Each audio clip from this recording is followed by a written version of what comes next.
এবারের আইপিএল একটু অন্যরকম মনে হচ্ছে। মানে এই আইপিএলে কেউ রান চেস করে জিততে পারছে না, রান চেস করতে ব্যর্থ হচ্ছে।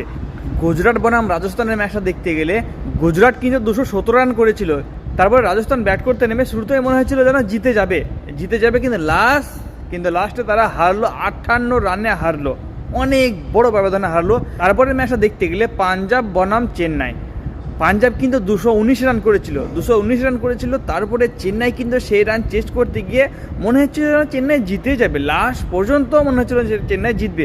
তারপরে চেন্নাই হারলো, 18 রানে হারলো লখনৌ বনাম কেকেআর।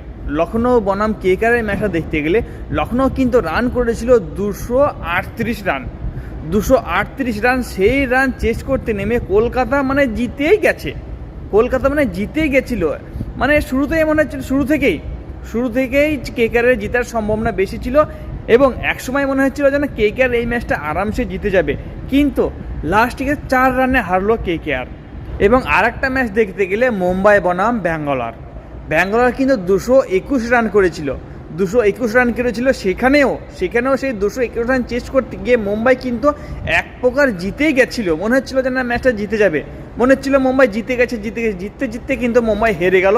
হারলো কত রানে? মাত্র 12 রানে হারলো।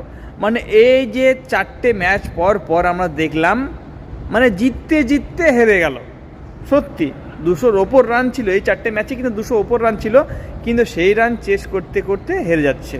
এবারে আইপিএল একটু আমাকে মনে হচ্ছে ব্যতিক্রম মনে হচ্ছে রান চেসের দিক থেকে।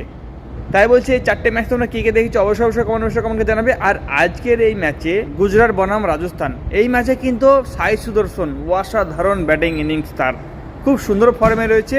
আমার মনে হচ্ছে কোথাও যেন বিসিসিআইয়ের দরজায় কড়া নাড়ছে এই সাই সুদর্শন, অসাধারণ ফর্মে রয়েছে, দুর্দান্ত ফর্মে রয়েছে।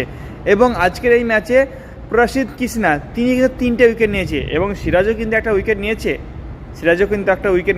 সিরাজও দুর্দান্ত ফর্মে রয়েছে ভাই, অসাধারণ ফর্মে রয়েছে। তার দ্বিতীয় ওভারে তিনি কিন্তু একটা উইকেট পেয়েছে, অসাধারণ ফর্মে রয়েছে। চলো তাহলে আজকে ভিডিও এই পর্যন্তই। আর এই 4টে ম্যাচ তোমরা কে দেখেছো অবশ্যই কমেন্টে জানাবে। চলো তাহলে আজকে ভিডিও এই পর্যন্ত, টাটা, বাই বাই।